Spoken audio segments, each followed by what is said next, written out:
going on YouTube? It's Baker here, and we're here with the very first episode of Behind the Beat. It's going to be around about 10 minutes long. I'm going to take you through a remix that I've done for a friend of mine, a DJ that I've been following for a while, DJ Trips. It's his track Devastate, which I was asked to remix. The record label that put the track out, 92 Records, headed up by BWK, reached out and said, we want you to jump on the remix for the label, take your pick, and this was the track that I picked. I'm not going to play a lot of the original, but I'm going to play some of it. I'm going to take you through how I did the remix of it. So we're going to jump in now and see how we did it. So in the interest of not getting copyright struck, if that's the right word, I'm going to play a quick snippet of the original from DJ Trips. I've just loaded the audio file into Ableton to play that to you.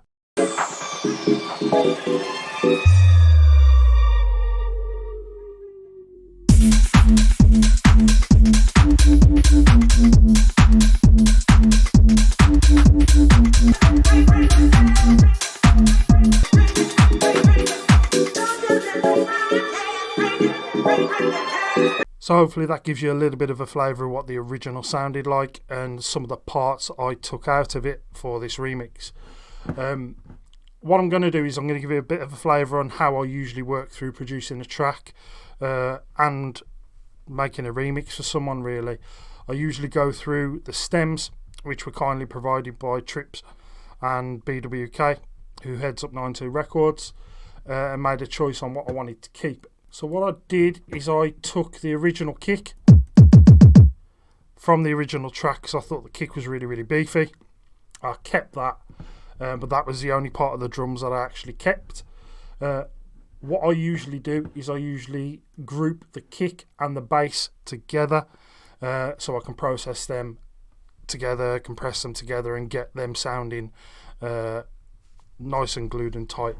So I'm going to give you a quick demo of just the kick and the bass together.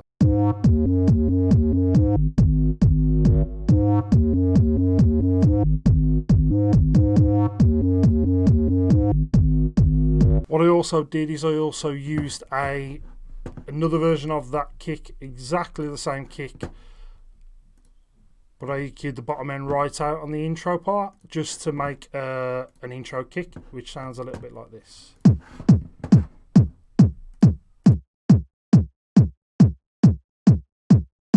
The bass parts, what I did is I took parts of the original bass that was played by Trips to use as sort of like filler elements in the breakdown, in the build-up and in the intro.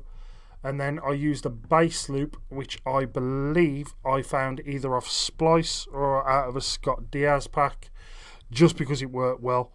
I'm not against using loops.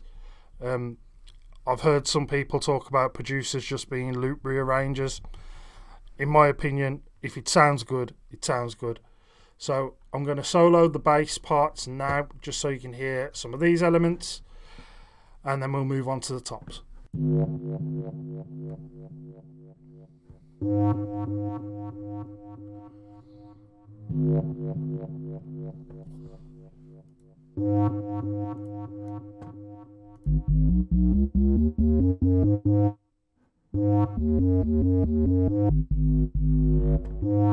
Sorry if you got a feedback, I forgot to turn my mic off. I'm not very good at this, am I? Moving on then, let's look at the tops. And again, tops are really, really simple on this one. I used my own clap. Say my own clap, it was out of sample pack. And then I used the Speed Garage drum loop, which again I think was from a Scott Diaz pack. But I'll play the tops on their own.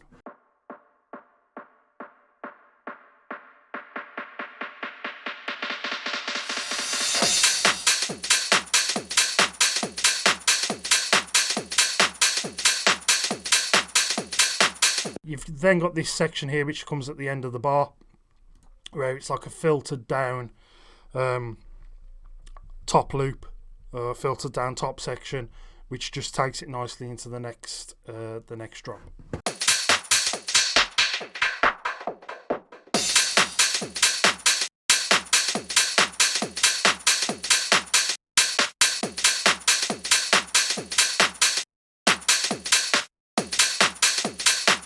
As you can hear with the speed garage loop, I've looped a section of it which I really like.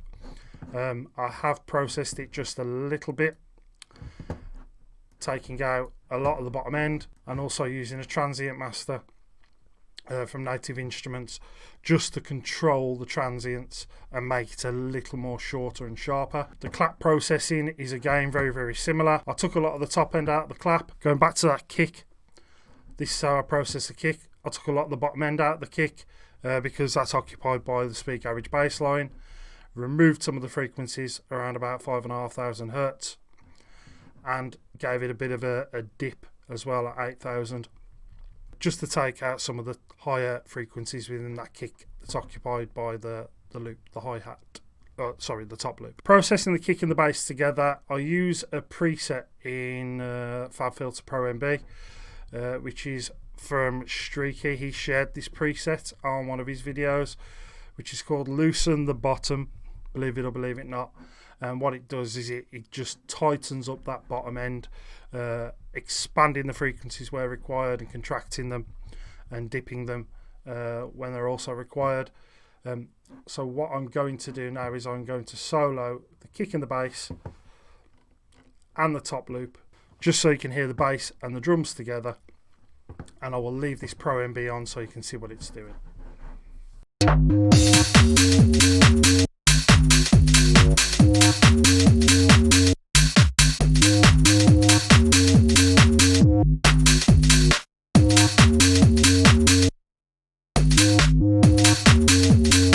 Now hopefully you can hear with the gaps that I'm leaving, that's where other elements of the track are now going to come into play. So I'm going to move away from the drums and the bass, and let's look at some of the other elements that was pulled through from the original track. I'll start it from here. So what I did with the actual stabs that were in the original track, I cut them up, reversed a couple of them, just to get it sounding the way that I wanted it to sound. The processing on this was pretty simple. Took all the bottom end out of the stabs, gave it a boost at around about 1600, compressed it a little, and then I used track spacer to make some space between the stabs and the kick.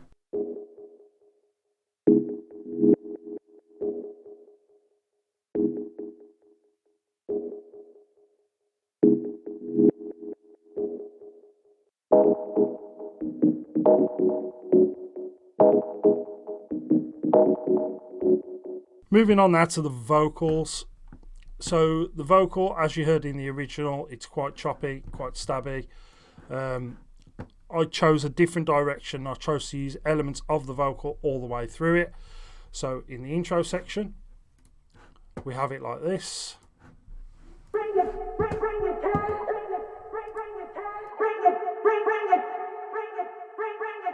And then when we get into the actual main meat of the track, this is what it sounds like.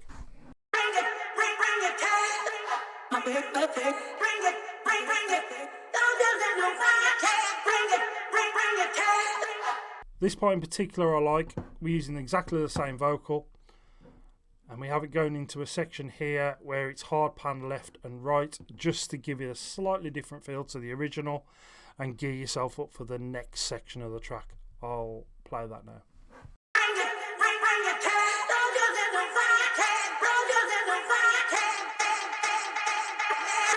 As you can see, the effects section on this track is possibly the most complex. And again, I'm not going to pretend that it's an absolute masterpiece in terms of how it's been put together. It's just a combination of loops and one-shots and risers and impacts. I'm just going to play a few of those now.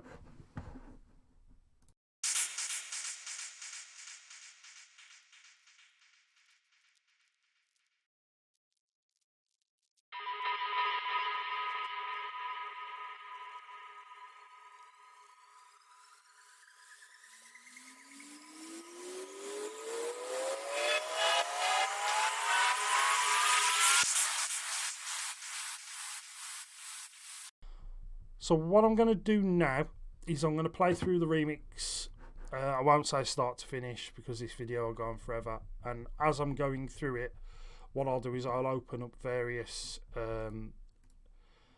sections and various groups to show you what processing is going on, just to give you some sort of idea on what's going on under the hood.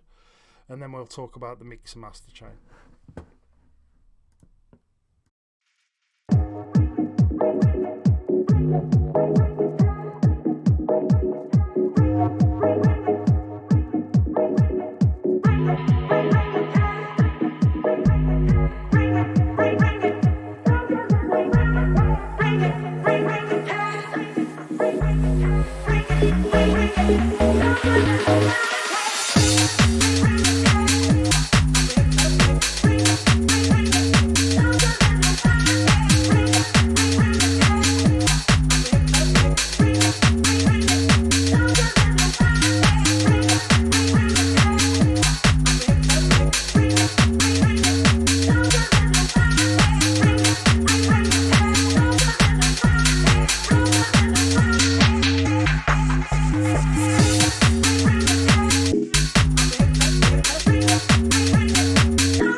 So there's a bit of a weird way of working with this one. I sort of did it all in one go, and I know you shouldn't really do that. You should mix it down, commit it to audio, and then master it afterwards. But I was just going with the flow on it.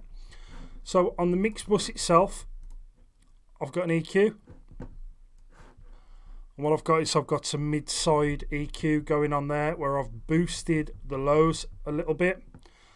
I've taken out some of the lows. No, sorry, I haven't. I originally planned to take some of the lows out at 10 hertz. However, I didn't. I've turned that off. I have totally monoed the low end below 128. Don't ask me why I landed on 128. That's where I swept the frequency to, and it sounded all right. And then I've given it a little bit of a boost around 650 hertz, just because that sort of like mid-range just needed a little bit of a boost. Again, I've got Ozone Imager, which is handling the stereo image in the entire track. I've got a valve compressor, which is gluing it all together. And then right at the very end of the chain, I've got this saturator. Now, I saw this on another YouTube video, where they add Ableton saturator on this soft sine setting with a little bit of drive, bringing the dry wet down, and it does just saturate everything together and helps it glue a little more. Then onto the master, I literally just put a limiter on it. I put it on the dynamic setting, boosted the gain a little bit, and I used tone balance and a free Uline loudness meter just to check that my levels are going to be okay. I don't tend to think about what it's going to sound like when it goes on Spotify. I'm really bothered about making sure that it's going to compete with the loud tracks that are played in clubs. So what I'm going to do now is I'm just going to play it again with these on screen, with the master chain on and the mix chain on, just so you can have a little listen, and I'll play it from where it drops.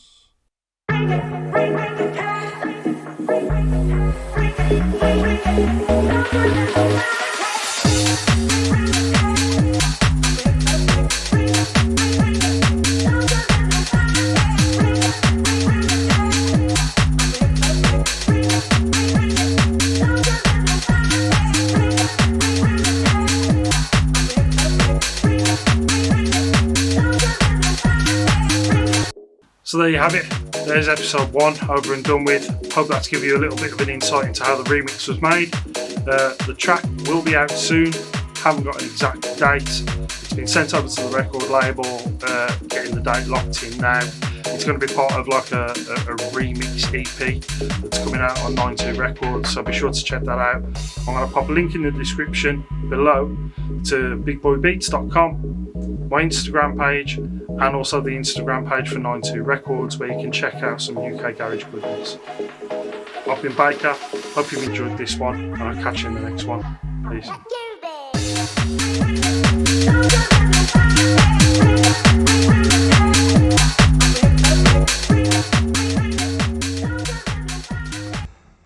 So I'm adding this right at the end of the video, totally unplanned again. I wasn't going to upload these videos to YouTube yet. I was going to wait until I got sort of like 4 or 5 recorded and ready to go. Screen's just turned off for no reason. I was going to wait until I got 4 or 5 to go and then upload them. Not a sob story at all, not crying, not sad about it. But today is the anniversary of my dad passing away. I lost my dad 7 years ago. My dad's the original baker. He is the man that made me the man I am today. And for 7 years, I've never visited the crematorium where he's buried because I'm not religious. I don't believe he's there. I know that his ashes are scattered in the Garden of Remembrance there, but he's not there. His energy's not there, if you know what I mean. So usually on the days of the anniversary, I just spend the day just chilling and thinking about him. I book it off work because this ain't my full-time job. And I usually go for a bit of a drive. I drive to the house that we lived in together, where we grew up, where I grew up. He was a grown man already.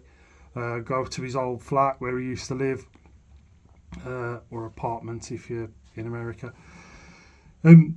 But today I actually went to the crematorium and I sat in the Garden of Remembrance. And as silly as it sounded, I spent a bit of time talking to him, or talking to myself, if that makes any sense. And as I was talking to him, I was telling him that I miss going down to see him. I miss cutting his hair. I miss the way he used to shout at the TV when an advert used to come on that he hated. I miss him having a moan about the neighbours. And I miss being able to go down and just have a rant, because Dad was the only person I'd ever rant to. And in doing so, I sort of like let out a lot of stuff. And I said to him, sometimes I just don't know whether I'm on the right path in my life or not. I don't know whether I'm 2 steps forward, 1 step back all the time. And I think that constantly I'm waiting until it's too late to do stuff. And that's with everything in life. I'm overweight. I eat like a pig. And